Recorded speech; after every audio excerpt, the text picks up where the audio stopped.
Good morning, everybody.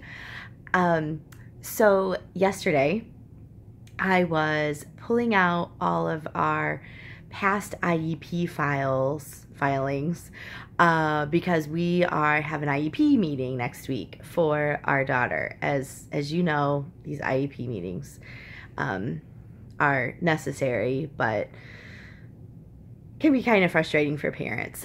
So I decided to go down memory lane. Now, seriously, we have tried to get an IEP for our daughter 3 times. The 4th time was the charm. The 4th time we finally got one. The other 3 times we did not. I had a stack this big of emails back and forth and everything. And as I'm sifting through, I'm remembering this horrible nightmare that we had with IEPs.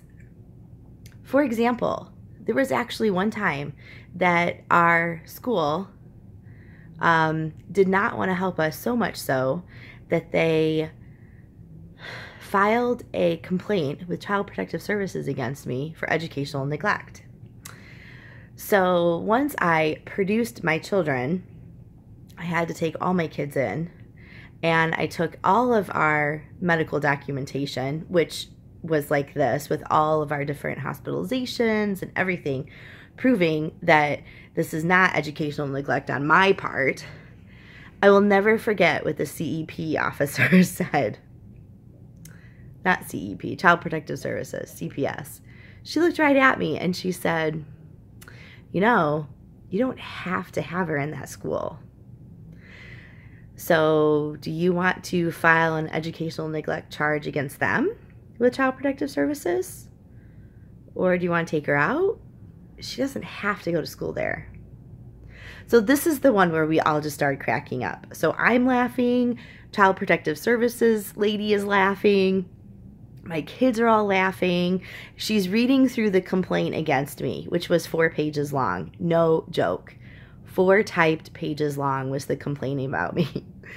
So we're kind of chuckling all through, but the one that had us like literally almost rolling on the floor was when the complaint said,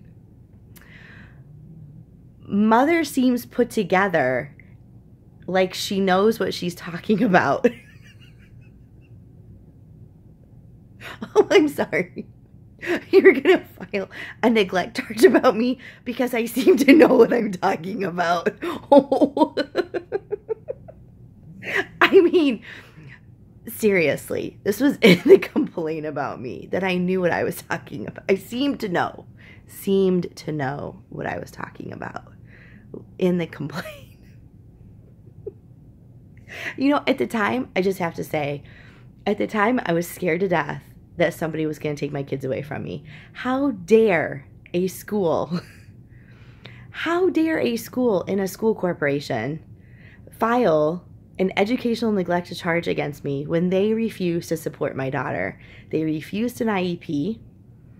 They refused to put everything in the 504 that was necessary. The superintendent refused to go back to his principals and assistant principals and fix this because he was going to support his administration. And this is, this is what it was.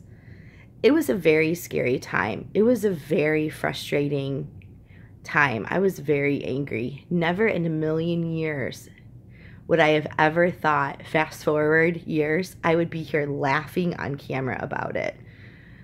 It was very shaming, very embarrassing. Wrong. It was wrong. A school corporation, people with advanced degrees in education should never make a parent feel that way. It was completely justified, our life. And how dare they do that when they saw everything? So we are going into an IEP meeting, thankfully not with this administration. Obviously, they wouldn't give my daughter an IEP. We had to switch schools. School corps. So we're going in, and I don't anticipate we're going to ever have that problem again. But just want to encourage you parents. It's tough. This is not easy living. And I'm here for you. You name it, I've walked it, unfortunately. So we can get through it together. If you ever need an IEP support, just go ahead and email me, Jackie@lifeplusautism.com. I'm totally here for you. I know I've been through it. I'll see you another day. Bye.